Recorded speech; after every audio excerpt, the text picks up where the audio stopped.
In this video, I'm going to show you how to carve a seat using a variety of different methods, including different power tools and hand tools.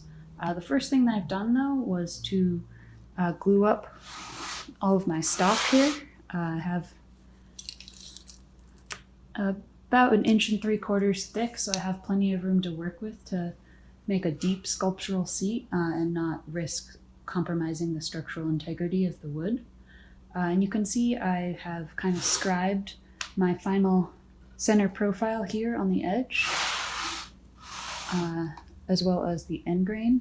And then on the top of the seat, I've also scribed the outer edge that I'll be carving to, which is going to be about 16.5 inches deep and 16.25 inches wide, which should comfortably accommodate most people.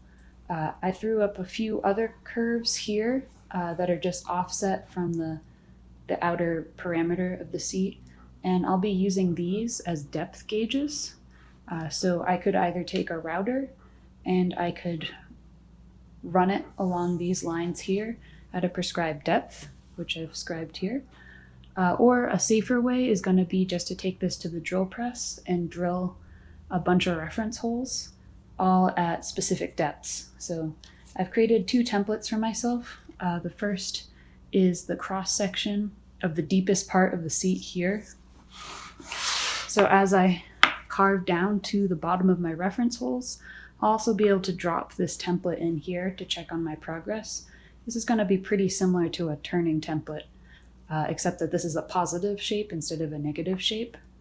And then on this profile, I have about a 2.5 degree slant backwards.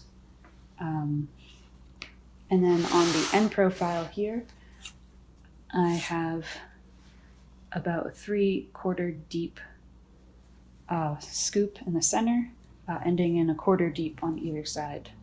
And this is going to be really useful as well for me to be able to continue to drop this in and check on my progress. For the next stage of carving out my seat, I'm going to be drilling a bunch of reference holes, so that way as I'm hogging out material with my angle grinder, once I start to near the bottom of those holes, I'll know to slow down and be a lot more careful with my cuts. So I have selected a twist bit instead of a brad point because the twist bit is going to have a much shallower profile at the tip, so I'm not risking using the pointy brad point bit to mar the surface of my seat. And I have also set the depth of this bit to the deepest point at the top of the seat here. So I'm going to be drilling out from the top of the seat to the center of all the radii that I drew as my reference. And then I'll switch depths and start drilling out along these reference lines instead. And I can use my lines to actually center myself and get a pretty reliable degree of accuracy.